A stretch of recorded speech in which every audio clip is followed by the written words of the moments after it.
everybody, welcome to my channel. My name is Sharon and this is a channel that is dedicated to all things related to narcissism. Is it possible? Can you ever really truly live a narc-free lifestyle? Can you live a life where the narcissist packs up their stuff, exits your life, and never returns? Is that possible? Is narc-free a reality? Well, I do believe, yes, absolutely, narc-free can and will be a reality for the majority of us. But when you're first making your escape, when you're first divorced, the narcissist is still looking at you as enemy number one, and they want to upset you, they want to hurt you, and they will use any method to attack you. One of a narcissist's favorites is the police or the courts. And that's what I'm going to talk about in today's video. I mentioned over the weekend on the community page that I had gotten a threatening email from my ex's attorney late Friday afternoon, right? So I can't really do anything Friday, and then over the weekend. So I'm stuck dealing with this on Monday. Like I know that was intentional. Today, my day is going to be trying to find an attorney to defend me because my ex is trying to use the court system to force me to break no contact. I'm no contact with my ex. My kids are no contact with my ex.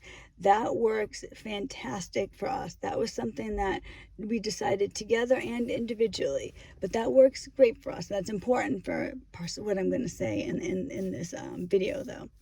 My ex is not okay with no contact. He doesn't like it, and he regularly sends me, now I say regularly, every few weeks, he'll send me some taunting email. It's just kind of rude. Like he'll say something like, it's really immature of you not to talk to me. You said I'm immature, look at you. Stuff like that. He really wants communication with me in any way, and he wants it with the kids too. And this is the thing with a narcissist. They will do whatever they can to get you to do their will.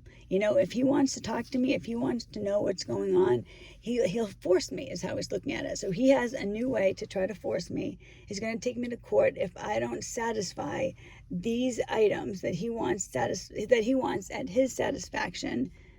Sorry, I can't even speak. My ex, there's 5 or 6 things that he's very upset about.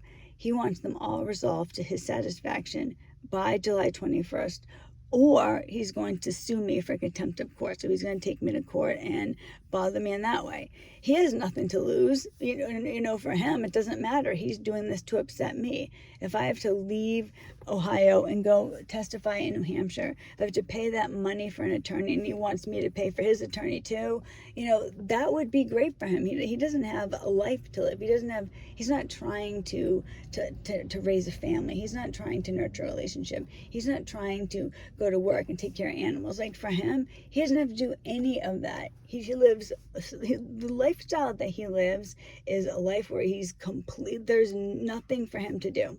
He goes to work and that's it. He doesn't have a family to take care of. He doesn't have a house to take care of. He doesn't have animals, none of that. So for him, yeah, if he can get me to court, have to leave Ohio, he would love that. So I'm going to talk to you about the items that he has a problem with.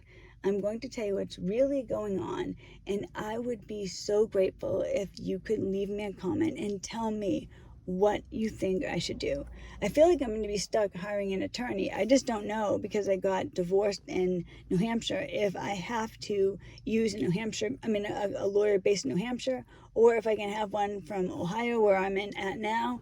So hopefully I can find those things out. But anybody who has any thoughts on this, any advice, please leave your comment or email me. All right, the first issue that he has is with the quadro.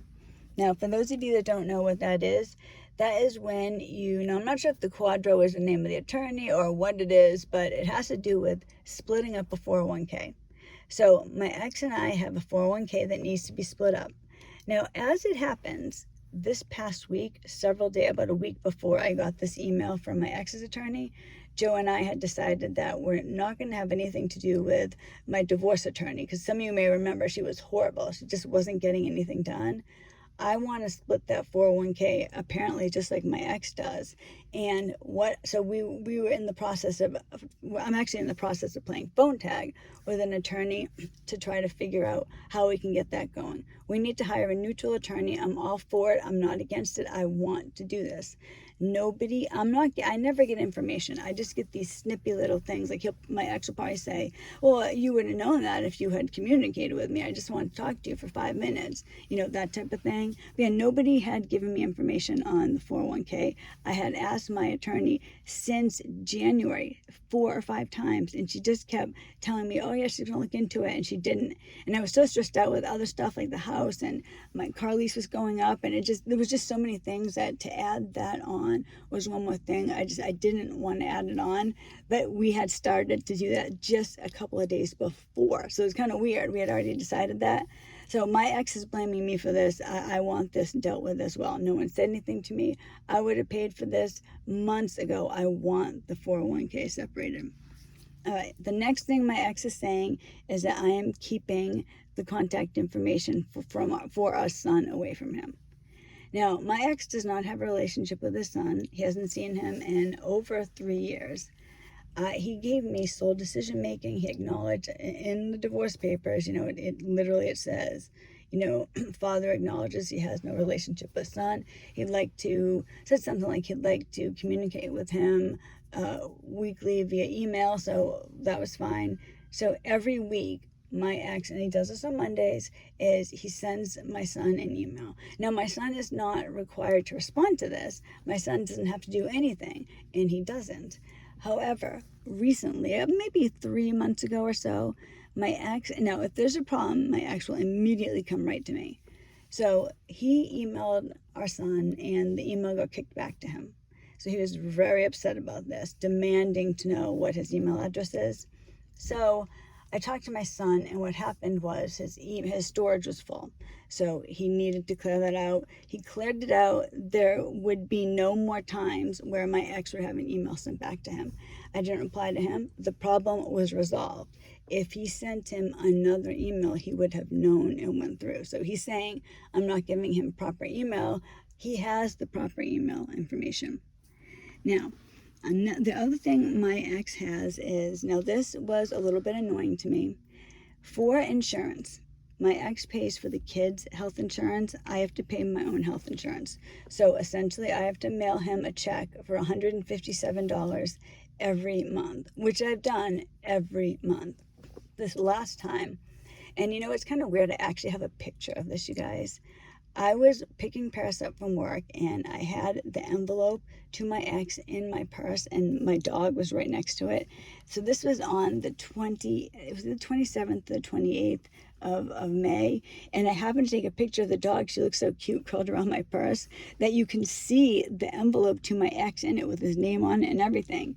So I even have proof that I had that ready to go.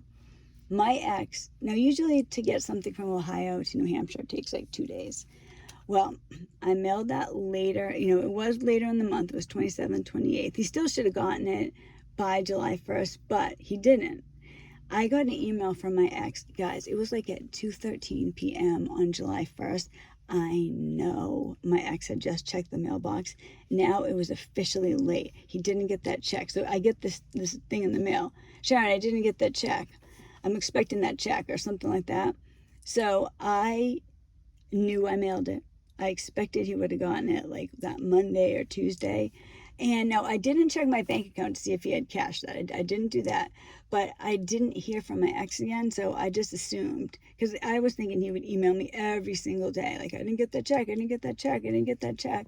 So, I kind of expected that he would have done that. He never said another word. So I just assumed, all right, he got that check. Now he's claiming he never got the check. I didn't pay him in June or December. Now he's going back to December. Now he wants suddenly me to pay him money for December. We got divorced December 22nd. Starting in January, I started paying the health care. I think all of a sudden he's saying he wants it in December. Like, this is the first time I've heard about it. I think he got that check that I mailed him and is holding it out on purpose. He ripped it up, he threw it away. I know I mailed him that check, and he knows, I know he got it. But he's playing games, he's trying to pretend. So Joe was like, you know what, just do automatic deduction right out of your account. We'll take care of that from now on, so don't worry about that. So that isn't an issue as well. Well, the December one, he just suddenly throwing that in there. But yeah, I know I paid him, but he's pretending or he's claiming that I didn't. All right, guys. Now, this is another thing he's upset about. In December, we have like a flexible spending card. It's like a credit card for health things. I bought some Benadryl with it. Advil. I got stuff like that. I don't remember exactly what I got. I got about $30 worth of stuff at CVS. Well, the next day, I suddenly started hearing from my ex's attorney saying that I used his credit card without his permission and he wants that reimbursed. Like, it was like I need to prove that I got things for the kids. Like, I can't use this for me at all. So he wanted me to just show him that this was for the kids. I just ignored that. It was so stupid. He cut me off from the credit card. So I used it that one time. I got like some medical stuff at CVS. He still wants that receipt. He wants to know exactly what I bought. He wants me to prove that it was for the kids, or he wants that $30 back. So he's upset about that. He also is upset because, and this is another thing, Joe and I were hiring an attorney to split the 401k and to figure out how to get reimbursed for the medical bills he's supposed to reimburse me for. My ex owes me $602. So I have all the information. I have all the receipts. He needs his receipts. I have all that, but Joe and I weren't sure how to get this from him because I'm trying to stay no contact. So the other reason we're going to hire an attorney was so that this attorney could help us with splitting the 401k and how to get reimbursed from my ex. So I can just, whatever it is, like a couple times a year, send him the bills or whatever it is, or have Joe send them or something like that. So we're trying to figure that out. So that's something I want dealt with too. He owes me $602.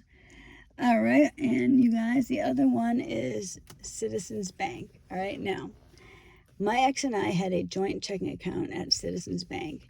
He has wanted me to sign a paper to close this out. So he has asked me to do this a couple of times. I will admit I wasn't in a huge hurry to do it, but I did do it the other day. About 2 weeks ago, I went to Citizens to try to sign the form and to close it out. Well, I couldn't do it because there's a $150 balance on there that needs to be paid before we can close out the account.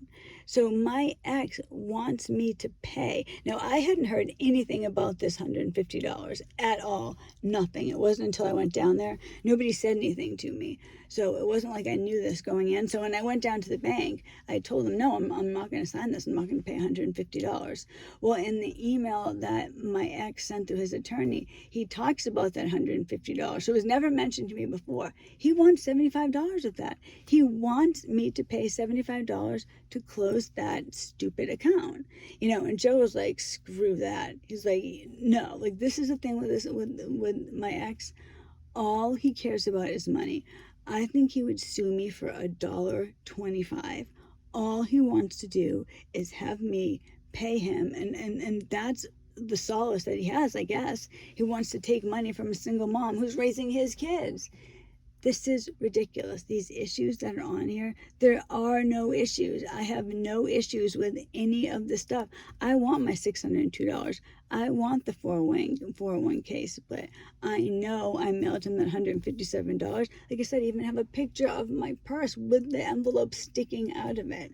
So these are some things that's going on. So today, I'm going to try to find an attorney that can help defend me because I'm trying to avoid having to go to court. And he would love that. Oh my gosh, you guys, bringing me to court, forcing me to come out of Ohio and go down to New Hampshire. Well, I'll tell you something. If he did that, I would have Joe right with me, and that would make him think twice about bothering me ever again. I'll just leave it like that. All right, guys, tell me. Tell me what you think I should do. What would you do? Should I be stressed out about this? Or should I just be like, you know what? This is typical. This is what a narcissist does. So I will talk to you guys later. Thank you so much. God bless.